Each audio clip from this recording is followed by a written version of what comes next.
그러므로 그리스도께서 육신의 고난을 받으셨으니 여러분 자신들도 그리스도와 같은 생각으로 무장하십시오. 육신의 고난을 겪은 사람은 죄를 끊었으며 육신을 지니고 사는 남은 시간 동안 더는 인간의 욕망대로가 아니라 하나님의 뜻에 맞게 살려고 하기 때문입니다. 다른 민족 사람들이 하고 싶어하는 일을 하는데 여러분이 쓴 시간은 지나간 시간으로 충분하니까요. 그때 여러분은 멋대로 놀아나고 욕망을 채우고 포도주에 취하고 흥청망청 놀고 술판을 벌이고 역겹게도 우상을 섬기는 일에 빠져 지냈습니다. 그래서 그들은 이제 여러분이 자기들과 똑같이 방탕한 생활로 함께 달려가지 않는 것을 이상하게 생각하면서 여러분을 모독합니다. 그들은 살아있는 사람들과 죽은 사람들을 심판하시려고 준비하고 계신 분께 해명을 내놓아야 할 것입니다. 이를 위해 죽은 사람들에게도 복음이 전해졌습니다. 곧 그들이 육신으로는 모든 사람이 그러하듯이 심판을 받았지만 영으로는 하나님이 사시듯이 살도록 하기 위해서 말입니다. 만물의 끝이 가까이 와 있습니다. 그러므로 여러분은 슬기롭게 생각하고 정신을 맑게 하여 기도하십시오. 무엇보다 서로 끊임없이 사랑하십시오. 사랑은 수많은 죄를 덮어주기 때문입니다. 서로 낯선 손님 대접을 잘하십시오. 투덜대지 말고요. 저마다 은혜의 선물을 받은 대로 그것으로 서로 섬기십시오. 하나님의 여러 가지 은혜를 맡은 좋은 삶이기로서 다 같이요. 누군가 말을 하려거든 하나님의 말씀을 전하듯이 하십시오. 누군가 섬기려거든 하나님이 제공해 주시는 힘으로 하듯이 하십시오. 그리하여 모든 면에서 하나님이 예수 그리스도를 통해서 영광을 받으시게 하십시오. 하나님께 영광과 힘이 영원히 있습니다. 아멘. 기도합니다. 할렐루야. 살아계신 주님, 오늘도 주의 말씀을 사모하는 주의 백성들이 있습니다. 하나님, 이곳에 우리 주님 성령으로 임재하여 주옵소서.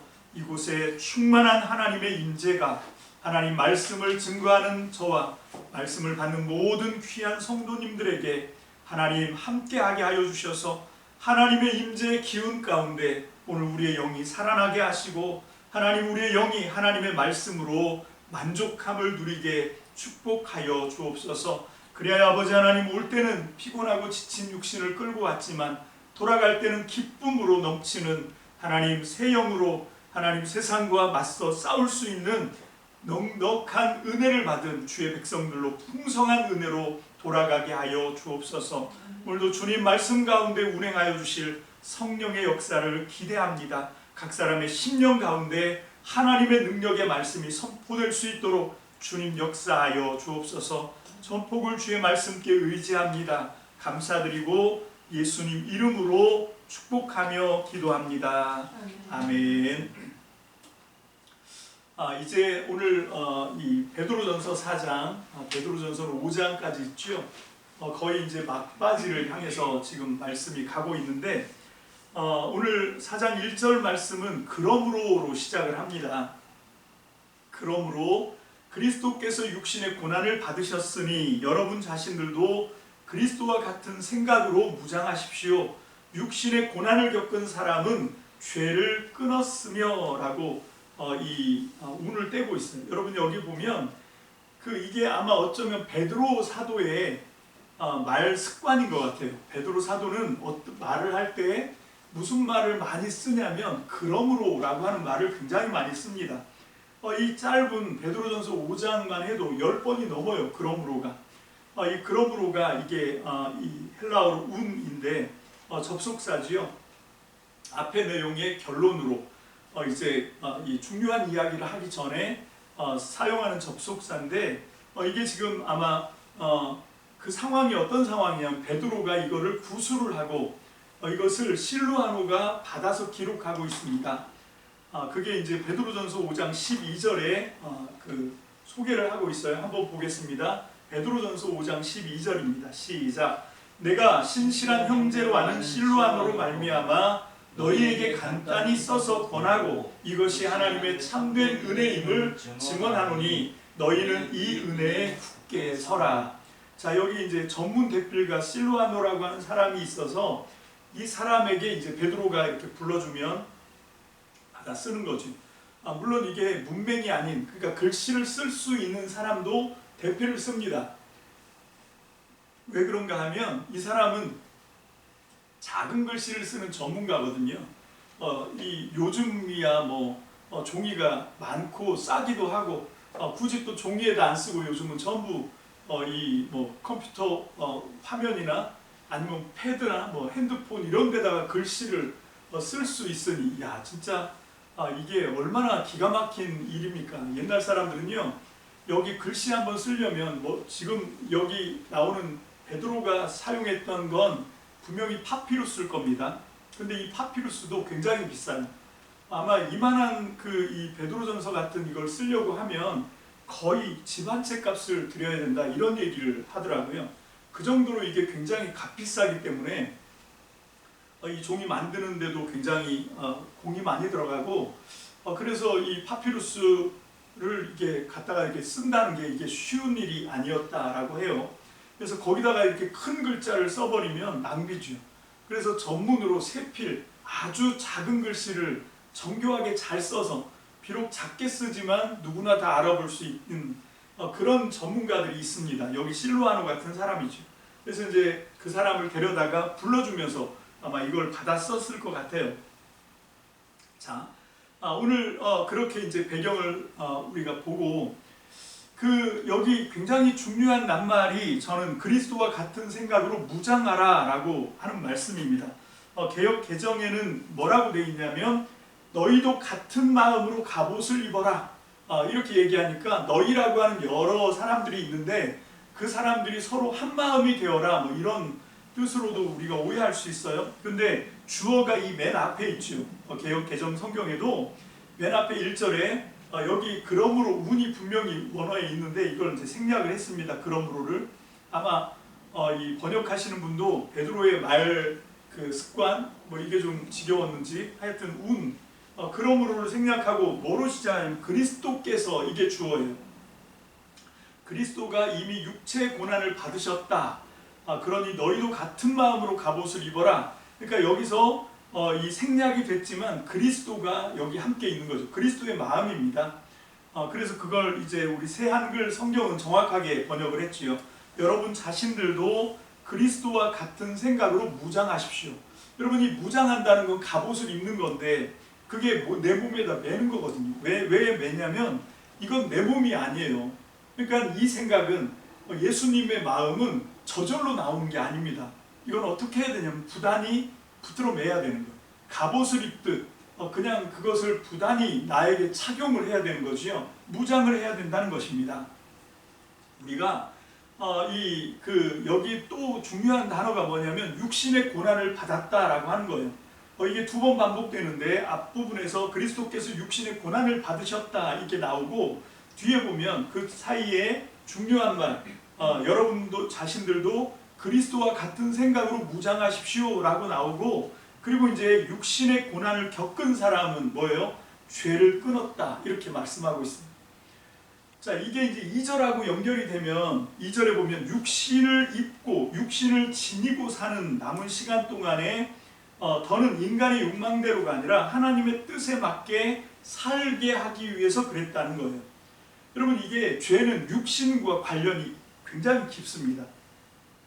우리가 육신을 입고 사는 동안은 어쩔 수가 없어요. 우리 육신을 위해서 삽니다. 여러분 이 육신을 다른 말로 바꾸면 자신이에요. 자기 자신. 여러분 사람들은 이 몸을 입고 있는 동안 어쩔 수 없이 나 자신을 위해서 살 수밖에 없어요. 배가 고프면 밥을 먹어야 되고요. 피곤하면 자야 되고 쉬어야 되고 이게 다 자기 자신을 위하는 삶을 그냥 이건 거의 본능으로 살 수밖에 없거든요.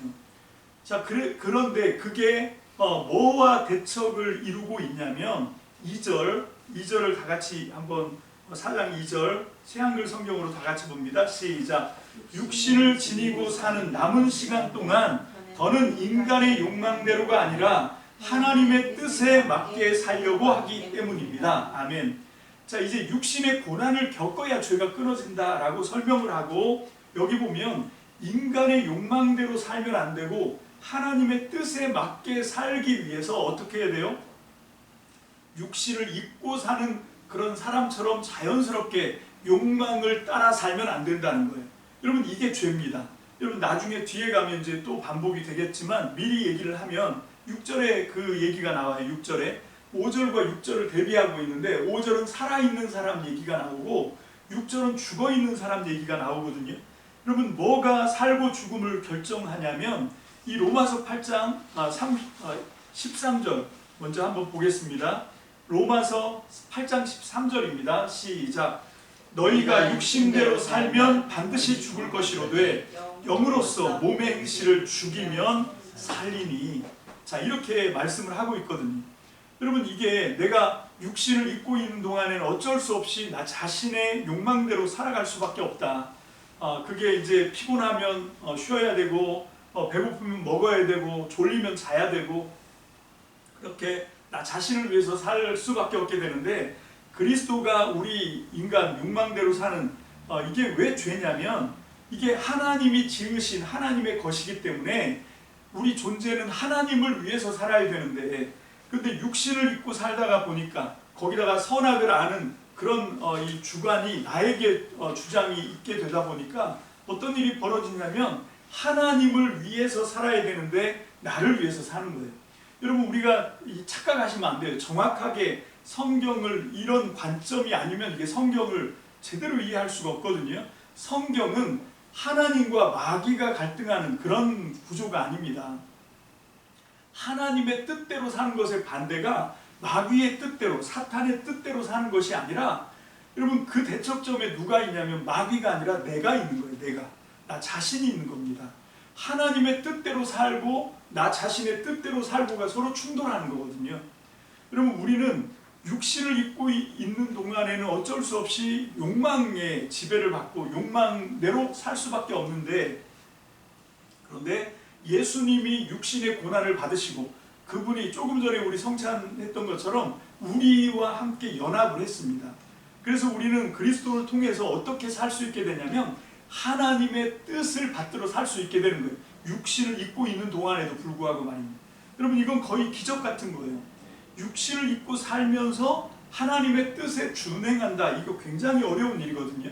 근데 그 어려운 일을 예수 그리스도를 우리의 주님으로, 우리의 머리로 모시고 살 때 이게 가능해지는 겁니다. 왜? 그분은 육신으로 고난을 받으시고 죄를 끊었기 때문에. 그래서 이 죄를 끊었다라고 하는 얘기는 하나님의 뜻대로 살 수 있는 능력이 우리에게 주어졌다는 거죠. 여러분, 그래서 이 굉장히 중요한 설명을 지금 이 베드로전서 4장 1절부터 몇 절까지 하냐면 7절까지, 7절 들어가기 전까지 이걸 이 신앙의 원리, 성경이 말씀하고 있는 하나님의 뜻대로 사는 것과 그 반대편 극부인 내 마음대로 사는 것, 이게 죄예요. 그것을 지금 아주 정확하게 정말 잘 설명을 해주고 있어요. 쉽게. 그래서 이 설명을 좀 잘 이해하고 나면 7절부터 11절까지는 뭘 얘기하고 있냐면 오늘 이 본문 1절부터 11절까지의 본문의 핵심, 굉장히 중요한 주제는 뭐냐면 이제 거듭났으니까 하나님의 생명을, 위로부터 주어진 하나님의 생명을 받고 우리가 이제 육신대로 사는 그런 존재가 아니라 영적인 존재로 거듭났으니까, 새로운 생명을 받았으니까 이제 삶도 어떻게 살라는 거예요? 다른 삶을 살아라, 이 얘기를 하는 거거든요. 그 새한글 성경의 주제가 그거죠. 새로운 생명을 받았으니 달라진 삶을 살라. 이게 이 1절부터 11절까지의 소단락의 주제인 겁니다. 그래서 그걸 어떻게 살 수 있냐는 설명은 7절부터 나와요. 7절부터 이렇게 살아라 라고 이제 지시하는 명령이 나오고 1절부터 6절까지는 그거를 다른 삶을 살아야 되는 원리에 대해서 설명하고 있습니다. 이유에 대해서 설명을 하고 있는 것이죠. 자, 한번 더 따라가 보겠습니다. 자, 3절을 다 같이 봅니다. 시작. 다른 민족 사람들이 하고 싶어하는 일을 하는데 여러분이 쓴 시간은 지나간 시간으로 충분하니까요.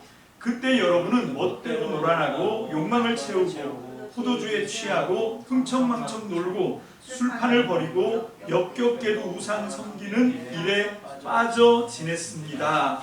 자, 이게 다른 민족 사람들이 하고 싶어하는 그런 일을 여러분들도 과거에 했었다 이 얘기를 하는 거예요. 과거가 아니라 바로 조금 전까지 했었다는 거죠. 거듭남을 깨닫기 전까지.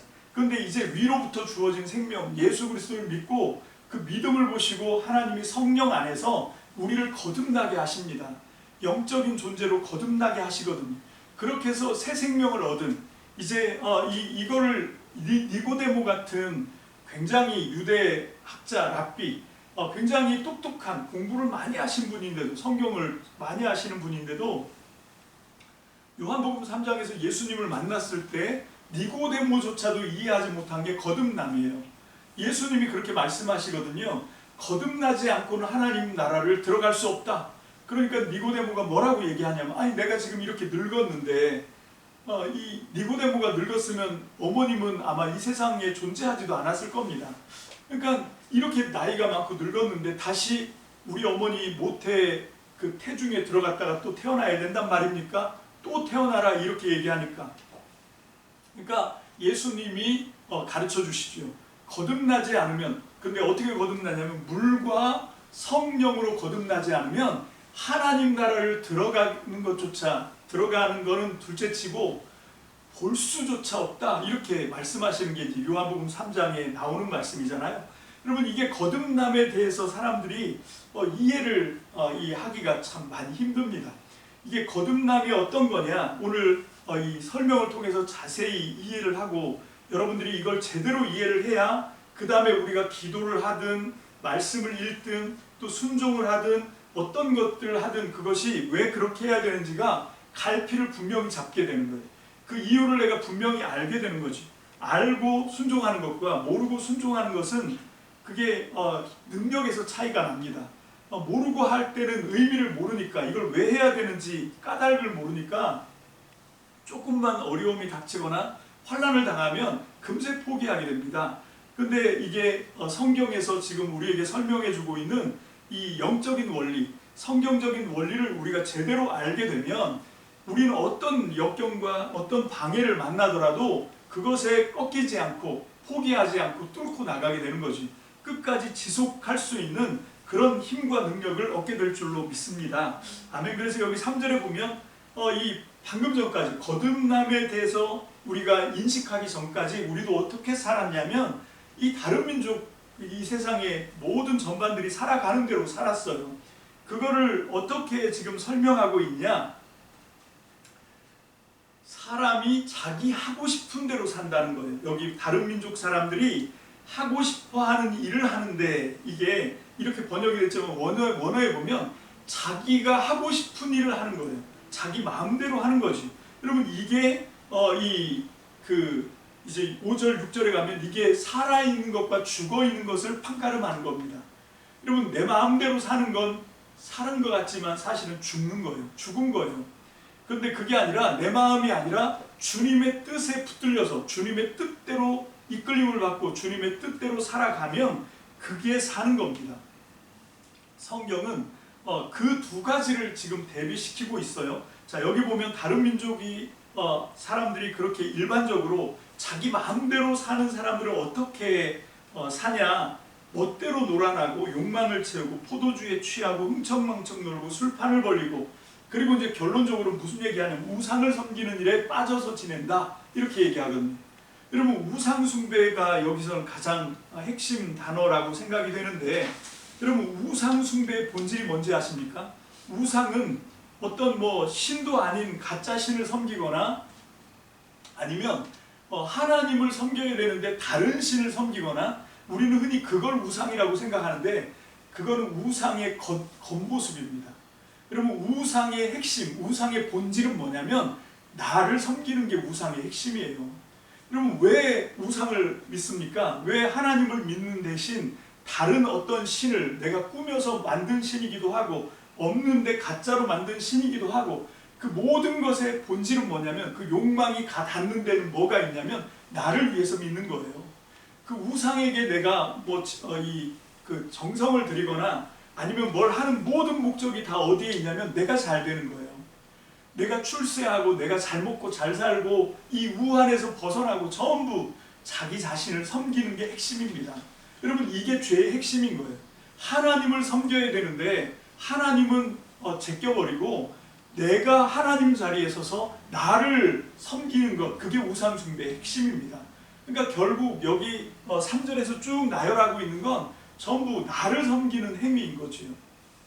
그래서 그걸 이제 쭉 설명해 가고 있습니다. 4절 보겠습니다. 4절 시작. 그래서 그들은 이제 여러분이 자신들과 똑같이 방탕한 생활로 함께 달려가지 않는 것을 이상하게 생각하면서 여러분을 모독합니다. 자, 다 그렇게 살아야 되는데, 다 자기 자신을 위해서 살아야 되는데 여기 좀 이상한 사람들이 있는 거예요.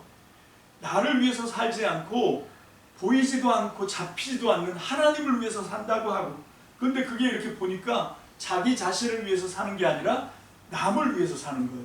다른 사람을 위해서, 내 옆에 있는 사람을 위해서 최선을 다해서 섬기고 헌신하고, 심지어는 자기 목숨을 내어주고. 여러분, 마태복음의 17장인가 거기 보면 예수님이 그러잖아요. 친구를 대신해서 목숨을 내주는 것이 가장 큰 사랑이다. 아니, 어떻게 그렇게 할 수 있지? 여러분, 이게 내가 우상이고 나를 위해서 사는 사람은 도저히 할 수 없는 게 그거거든요. 근데 이렇게 자기들과 다른 삶을 살아요. 그러면 어떻게 되냐면 낯설어요. 이게 왜 낯서냐? 이게 5절 때문에 그래요. 5절 때문에. 자, 5절 다 같이 봅니다. 시작. 그들은 살아있는 사람들과 죽은 사람들을 심판하시려고 준비하고 계신 분들께 해명을 내놓아야 할 것입니다. 자, 다 똑같이 자기 자신을 위해서 살았다 그러면 그거를 뭐라고 심판할 수가 없어. 근데 왜 심판이 가능하냐면 다르게 사는 어떤 사람들이 있기 때문에 그래요. 여러분, 다들 자기 욕망에 이끌려 살아갔는데 여기 자기 욕망을 끊어버리고 자기 육신대로 사는 삶을 뒤로 제껴버리고 가장 먼저는 하나님을 위해서 달려온 사람들이 있어요. 하나님을 위해서 헌신한 사람들이 있어요. 그 사람들 앞에 가면 해명을 해야 돼요. 자기 자신을 위해서 살았던 사람. 그래서 여기서 산자와 죽은 자가 갈라지는 겁니다. 6절 다 같이 봅니다. 시작. 이를 위해 죽은 사람들에게도 복음이 전해졌습니다. 곧 그들이 육신으로 모든 사람이 그러하듯이 심판을 받았지만 영으로는 하나님이 사시듯이 살도록 하기 위해서 말입니다. 자, 여기 있는 이 말씀이 이제 3장 19절 말씀과 연합을 해서, 그래서 사도신경의 신앙고백에도 등장하는 어떤 음부강하라고 하는, 그러니까 예수님이 지옥까지 내려가셨다라고 하는 그런 어떤 이 근거가 됐다라고 하는 것을 제가 지난주에도 설명을 해드린 바 있는데, 여러분, 이게 이렇게 문맥을 따라 읽어가니까 이게 그 얘기가 아니에요. 지금 여기 보면 산자와 죽은 자가 있는데, 산자는 누구냐면 육신을 입고 있었는데 예수 그리스도가 육신의 고난을 받으셨고 그 예수님을 나의 구주와 주님으로 영접하는 바람에 내가 육신을 입고 살고 있지만 그럼에도 불구하고 욕망에 이끌려 살지 않고 하나님의 뜻대로 살 수 있는 그런 능력이 다른 게 아니라 예수님하고 연합함을 통해서, 예수님을 믿음을 통해서, 예수님을 믿었더니 그분과 연합하고 이런 능력이 생긴 거예요.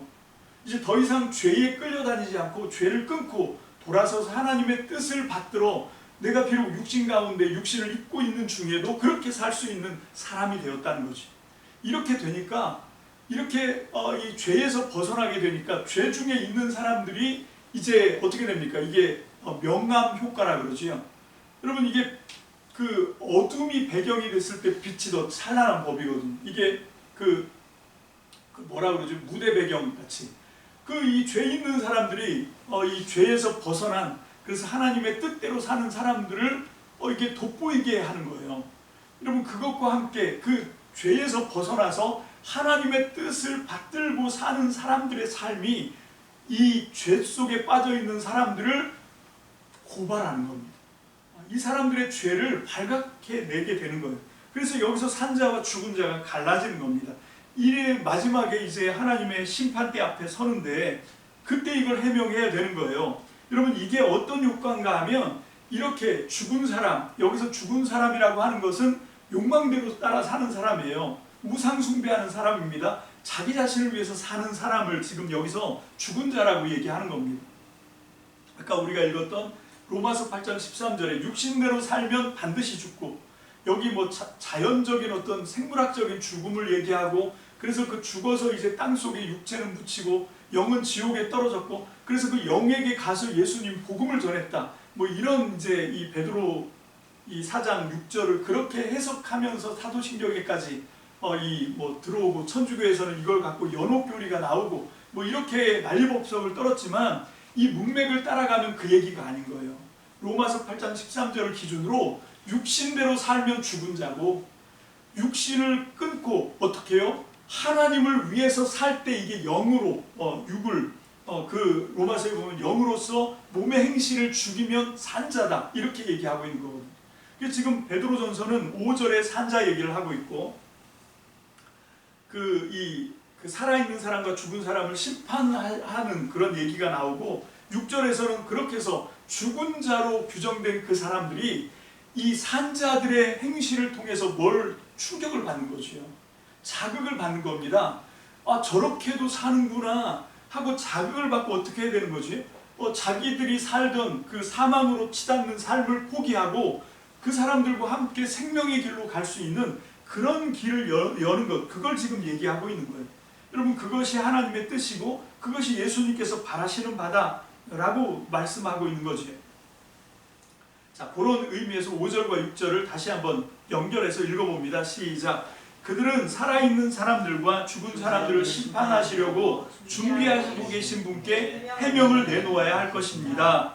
이를 위해 죽은 사람들에게도 복음이 전해졌습니다. 곧 그들이 육신으로는 모든 사람이 그러하듯이 심판을 받았지만 영으로는 하나님이 사시듯이 살도록 하기 위해서 말입니다. 자, 이 사람들도 이제 더 이상 육신대로 살고 욕망에 끌려 살고 그렇게 죽은 행실로, 그래서 마침내는 사망의 심판을 받고 지옥으로 떨어질 거기에서 이제 자극을 받고 하나님을 섬기는 영적으로 돌이킬 수 있는 그런 기회를 주기 위해서라도 어떻게 하라는 거예요. 이제 거듭난 사람들에게 이제 새로운 생명을 받았으니까 다른 삶을 살으라 라고 지금 강조를 하고 있는 것입니다. 자, 이렇게까지 설명을 하고 난 다음에 7절에 또 한 번 베드로의 말버릇이 나옵니다. 7절을 다 같이 봅니다. 시작. 만물의 끝이 가까이 와 있습니다. 그러므로 여러분은 슬기롭게 생각하고 정신을 맑게 하여 기도하십시오. 자, 이렇게 이 새로운 생명, 거듭나서 하나님의 영적인 생명을 받았으니까 다른 삶을 사는데 그 첫 번째가 뭐냐면 지금이 어떤 때인지를 분간해라는 거예요. 지금이 어떤 때냐면 만물의 끝이, 종말 중에 종말이 지금 가까이 다가오고 있다라고 하는 어떤 위기감을 갖고 있어야 된다는 거죠. 이제 얼마 남지 않았구나 라고 하는 이 종말에 대한 인식이 있어야 된다는 겁니다. 그래서 내가 지금 어떤 시기에 와 있는지 그 시기 분별을 하고 나면 그게 슬기롭게 생각하는 거거든요. 그게 정신을 맑게 하는 겁니다. 그렇게 하면 어떻게 하냐? 기도할 수밖에 없는 거죠. 자, 여기 첫 번째로 나오는 게 기도입니다. 기도. 근데 그냥 기도가 아니라 깨어서 기도하라, 정신 차리고 깨어서 기도하라, 이렇게 말하고 있어요. 그 깨어서라고 하는 말이 이제 근신이라고 지금 설명하고 있는데, 개역 개정 성경에는요, 만물의 마지막이 가까웠으니 그러므로 너희는 정신을 차리고 근신하여 기도해라. 자, 다른 삶을 살 수 있는 첫 번째 단추가 뭐냐면 기도예요. 기도. 이건 무슨 얘기냐면 내 힘으로 할 수 있는 게 아니기 때문에 그렇습니다. 계속 보겠습니다. 8절 시작. 무엇보다도 서로 끊임없이 사랑하십시오. 사랑은 수많은 죄를 덮어주기 때문입니다. 그래서 이 절을 설명하면서 다른 사람들의 허물을 덮어주는 걸 사랑이라고 얘기해요. 그래서 다른 사람들의 잘못을 들춰내면 막 뭐라 그래? 이 말씀을 갖다 대면 사랑은 허다한 허물을 덮어줘야 되는데 왜 당신은 그거를 드러냅니까? 이렇게 얘기하는데, 여러분 이 문맥을 따라 읽어보면 이건 뭐냐면 우리의 죄가 우리 속에 그득한데, 여러분 우리가 사랑함을 통해서 이 죄 문제가 하나님 앞에 용서받는다 라고 하는 것이 1차적인 그 말씀의 뜻입니다. 물론 다른 사람의 허물을 덮어주는 것도 엄청난 사랑이고 그것도 우리가 해야 되는 일이죠. 그런데 그것도 항상 그런 것이 아니라, 늘 그런 것이 아니라 어떤 때는 덮어줘야 될 때가 있어요. 여러분 그 전도서의 말씀에 보면 때에 대한 말씀이 나오는데, 여러분 잠잠할 때가 있지만 어떤 때는 외쳐야 될 때가 있어요. 여러분 이게 마치 어떤 것 같은 거냐면, 예를 들면 그 아무것도 사리분별하지 못하는 깐난쟁이, 걸음마도 못해 네 발로 이렇게 이 엉금엉금 기어가는 아기가, 여러분 아궁이 헐헐 타는, 장작불이 헐헐 타는 아궁이가 너무 이쁘다 그러고 글로 이렇게 가면 잠잠해야 됩니까? 덮어줘야 돼요? 아니죠. 소리를 질러야 됩니다. 그 아기를, 그 불구덩이에 들어가는 아기를 제지를 해야 되는 거지요. 그래서 내가 거리가 멀면 근처에 있는 누군가에게 도움을 청하기 위해서라도 그걸 이렇게 해야 되는 거지. 그런 것처럼 여러분, 이게 무조건 그 잘못한 게 있어도 덮어주는 게 마치 사랑의 미덕인 양, 이렇게 이 본절을 오해하는 사람들이 많아서 사족을 달아서 한번 해석을 해봤고요. 그래서 그 다음에 나오는 얘기가, 기도 다음에 나오는 얘기가 뭐냐면 사랑입니다. 어떻게 사랑하냐면 뜨겁게 서로 사랑하는 거예요. 여러분, 이 사랑은 혼자 할 수 있는 게 아닙니다. 사랑은 어떤 대상이 있어야 되는 거죠. 그게 하나님이든 아니면 내 이웃이든 심지어는 내 원수든 어떤 대상과 함께 서로 끊임없이, 새 한글에는 끊임없이 사랑하십시오 이렇게 돼 있고, 개역은 뜨겁게 서로 사랑할지니 이렇게 번역을 하고 있는데, 뭐 둘 다의 의미가 있습니다. 이게 이 정말 진실한 사랑이라고 하는 의미도 또 따로 있고요. 그래서 정말 참되게 사랑하는데, 그 참된 사랑은 뭐냐면 뜨겁게 사랑하는 거예요. 참된 사랑은 뭐냐면 사랑하다가 어느 때가 되면 변절하는 것이 아닙니다. 정말 꾸준히 끊임없이 끝까지 사랑하는 게 진짜 사랑인 거지. 그래서 그 기도가 나오고, 첫 번째가 지금 시기가 어떤 때인지를 분별해야 되고, 두 번째가 그래서 기도해야 되고, 그 다음에 나오는 것이 참되게, 진실되게, 끊임없이 뜨겁게 사랑하는 것, 그 얘기가 나오고, 그 다음에 나오는 게 뭐냐면 환대예요. 환대. 여러분, 낯선 손님을 만났을 때 그 사람을 환영하는 겁니다. 그 사람을 용납하고 그 사람을 영접해 주는 거예요. 웰컴하는 거지. 여러분, 이게 손대접하는 것입니다. 우리가 보면 우리는 우리랑 코드가 맞는 사람에게는 잘해요. 근데 우리랑 낯선 사람이 있거든요. 여기서 낯설다는 건 처음 봤다라고 하는 의미도 있지만 코드가 잘 맞지 않는 사람이라는 의미도 있어요. 정말 어떤 사람은 나랑 너무 안 맞아, 뭐 그런 사람이 있을 수 있거든요. 그래서 같은 공간에 있으면 불편해. 그러면 어떻게 되냐면 서로 멀리 하거든요. 서로 이렇게 환대를 안 해요. 그런데 여기 보면 우리가 만약에 육신의 생명대로 살아서, 그러니까 죽은 자의 삶이에요.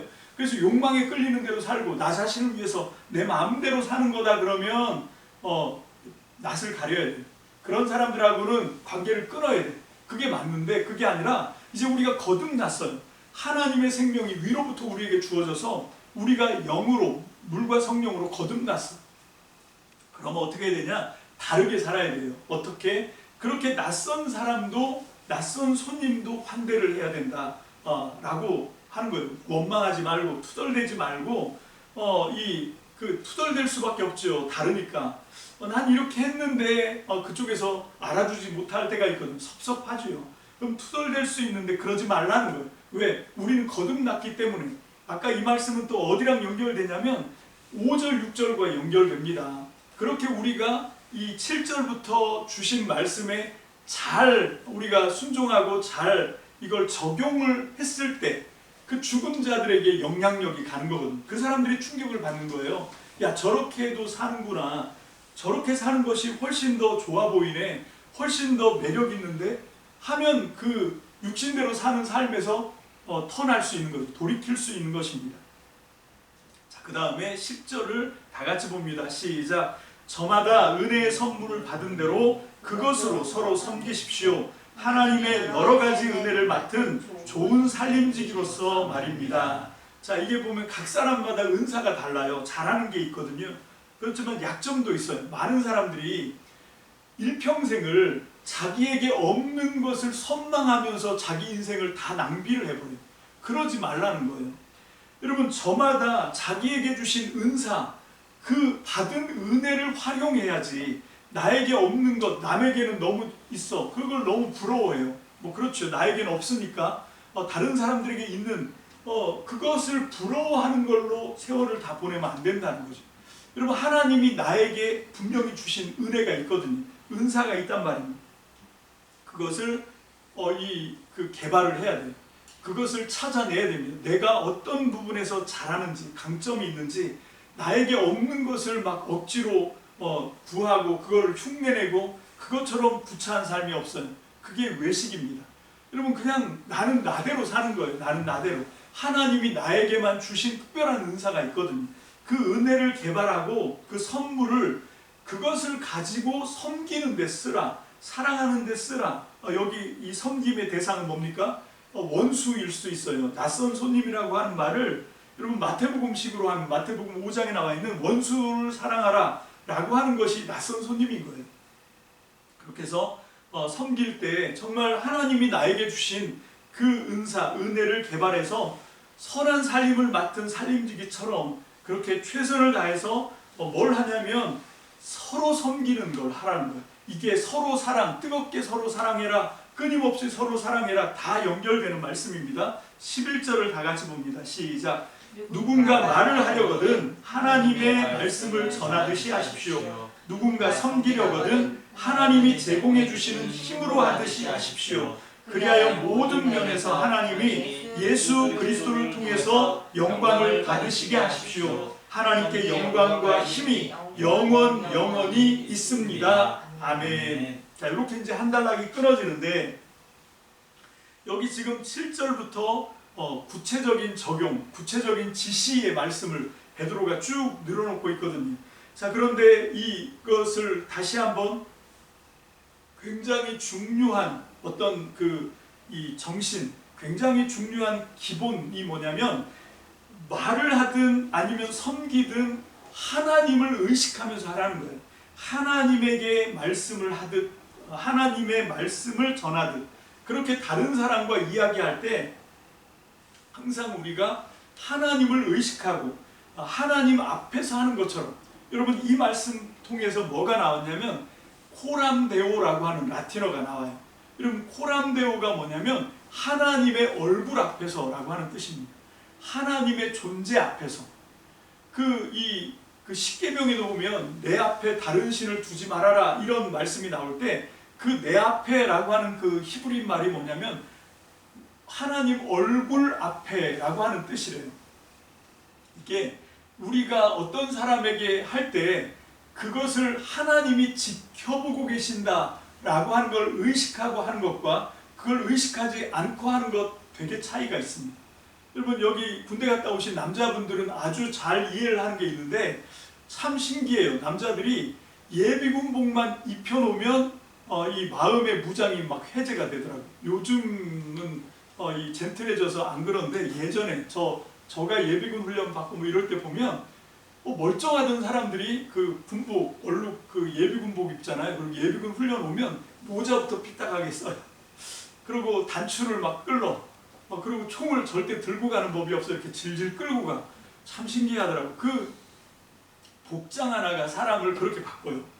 근데 이 서양 유럽 쪽에 굉장히 중요한 전통이라고 생각이 되는데, 그 유럽의 사람들은요, 일주일에 한 번, 언제냐면 주일날 교회 예배당을 갈 때요, 애들한테 뭘 입히냐면 이쁜 공주 딸아이한테는 아주 우아한 드레스를 입혀주고, 남자아이들한테는 그 양복이나 아니면 턱시도 같은 걸 입혀요. 나비 넥타이 딱 해주고. 그러면 신기한 게, 그냥 아무거나 입고 있을 때는 막 말괄량이고 막 천방지축 장난꾸러기고 잠시도 가만히 안 있는 애들이 그거를 예복을 딱 입혀놓으면 애들이 의젓해진다는 거죠. 옷도 그렇게 사람을 규제하거든요. 하물며 하나님이 나를 지켜보고 계시다.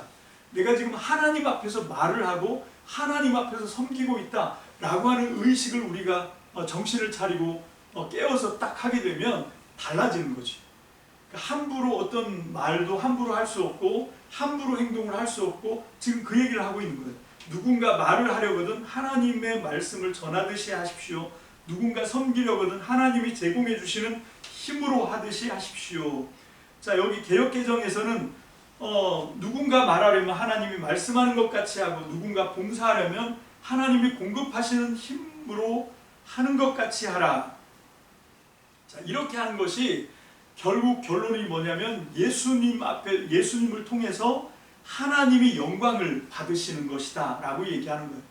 여러분, 우리가 이 세상에서 어떤 행동을 하느냐, 어떤 말을 하고 어떤 행실을 하느냐에 따라서 하나님이 영광을 받으실 수도 있고 하나님이 망신을 살 때도 있으십니다. 여러분, 요즘 그 교회를 걸고 여의도 광화문 집회라든지 아니면 여의도 그 세이브 그 코리아 집회라든지 이런 것 때문에 교회가 얼마나 욕을 먹어요. 거기서 정말 입에 담기도 험한 욕을 막 해야 되고 그러면서 또 예배를 드리고 그러면서 또 하나님을 얘기하고, 여러분 그런 것들이 막 방송을 통해서 유튜브를 통해서 온 세상에 울려 퍼지고, 여러분 이것보다 더 하나님을 망신스럽게 하는 게 없습니다. 그래서 정말 너무 안타까운데 그런 분들에게 이 베드로전서 4장 7절부터 11절 말씀이 너무 중요한 말씀인 것 같아요. 지금 우리는 어떤 걸 해야 되냐면 죽은 사람들을 깨우기 위해서 정말 거듭난 사람으로서 다른 삶을 보여줘야 되거든요. 그렇게 했을 때 이 사람들이 이제 잠시면 있을 자기 인생의 이제 마지막이 오고, 그러면 하나님 보좌 앞에 가서 심판을 받을 건데, 정말 온 세상 사람들이 다 자기랑 똑같은 삶을 살면 아무런 자극도 안 되고 아무런 충격도 안 받고 아무런 혼돈이 없는데, 저기 보니까 다르게 사는 사람들이 있네. 저기 보니까 나처럼 살지 않고 자기 마음대로 육신대로 자기 몸을 섬기고 욕망대로 살지 않고 정말 하나님의 뜻을 따라서 정말 아름답게 사는 사람들이 있구나. 그러면 이 사람들이 이 존재의 근본이 흔들리는 거죠. 나 이렇게 살아도 괜찮은 건가? 라고 하는 충격을 받아야 되거든요. 근데 오히려 교회를 다니는 사람들이, 구원을 받았다고 하는 사람들이 자기들보다 더 엉망으로 살아, 더 악하게 살아. 그러면 그 사람들이 뭐라 그럽니까? 니네나 똑바로 잘해라. 그리고 전혀 아무런 어떤 충격이나 자극을 받지 않고, 여러분 정말 믿음의 기회를 차단시켜 버리는 거거든요. 그래서 이 말씀을 통해서 우리가 1절부터 6절까지는 왜 그렇게 해야 되는지에 대한 설명, 그게 결론은 뭐냐면 산자와 죽은 자에 대한 심판이에요. 우리는 산자가 되었어요. 거듭나서 이제 예수 그리스도를 통해서 육신대로 살던 죽은 자에서 이제 영으로 깨어서 하나님의 뜻을 따라 살 수 있는 깨어난 사람이 되었다는 거예요. 여러분 이게 그 영적인이라고 하는 말이 성경에 많이 나오는데, 이 영적인이라고 하는 말에 대해서 여러분들이 개념을 딱 잡고 계셔야 되는데, 영적인이라고 하는 말이 그렇게 막 신비한 어떤 이 귀신 신나라 까먹는 것 같은 신비한 이 현실감이 전혀 없는 그런 말이 아닙니다. 여러분 성경이 말하는 영적이라고 하는 말은 뭐냐면 말씀대로 사는 것을 영적이라고 얘기하는 거예요. 근데 그게 내 힘으로 안 되니까 기도를 하는 겁니다. 말씀과 기도로 사는 삶, 그게 영적인 삶이에요. 목적은 뚜렷합니다. 여러분 이게 진짜 그런 사람이 있더라고요. 있어서 헷갈리는 건데 뭐냐면, 말씀과 기도를 하는데 그 말씀이 오로지 전부 다 자기 육체의 만족, 그러니까 자기의 어떤 인간적인 욕망을 채우는 말씀에만 막 밑줄을 그어. 내 시작은 미약한데 나중은 창대하리라, 그런 말씀에만 막 밑줄을 그어요. 그게 내 욕망하고 맞아 떨어지거든. 내가 잘 되고 범사가 잘 되고 네 영혼이 강건하고 이런 말씀에만 막 밑줄을 그어요. 왜? 내가 잘 된다고 하는 거니까. 육신대로 사는 거지요. 육신대로 살면서도 말씀, 자기 육신을 이렇게 보충해 주는 것 같은 자기 육신의 욕망을 따라 사는데 그것을 마치 두둔해 주는 것 같은 그런 말씀에만 막 빗줄을 치는 거죠. 그리고 기도할 때 보면 전부 다 자기 육신의 욕망을 채우는 기도만 해요. 돈 많이 달라 그러고 출세하게 해달라 그러고, 이게 전부 죄를 쌓는 기도거든요. 진짜 기도는 뭐냐면 정말 하나님의 뜻대로 낯선 손님이라도 내가 잘 대접하고 사랑할 수 있도록, 하나님 내 정말 밴댕이 소가지 같은 내 마음을 넓혀주십시오. 그래서 나를 통해서 하나님의 사랑이 강물같이 흘러갈 수 있도록 하나님 나를 정말 새롭게 해달라고, 내 육신의 욕망을 따라 사는 삶은 죽여주시고 정말로 하나님의 뜻을 따라서 내 이웃을 섬기고 사랑하는 그 일을 내가 잘 할 수 있도록 하나님 주님의 뜻대로 내가 잘 순종할 수 있도록 주님 나를 새롭게 빚어달라. 여러분 이런 기도를 해야 되는데 그런 기도는 전혀 안 하고 그냥 다 자기 잘 되는 것, 자기 자식 잘 되는 것. 자식은 내 육신의 이 가장 더 중요한 어떤 본질이에요. 여러분 그건 확장된 자기 자신이거든요.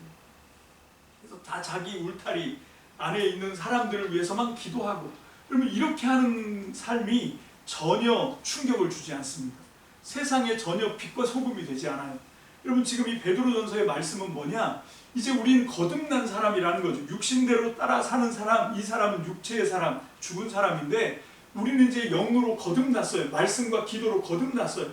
위로 주어진 생명을 받았습니다. 그래서 우리는 어떻게 살아야 되냐면 나 자신 육체의 욕망에 끌려 사는 삶이 아니라 하나님의 뜻대로 사는 삶을 살아내야 되는 삶이라는 거죠.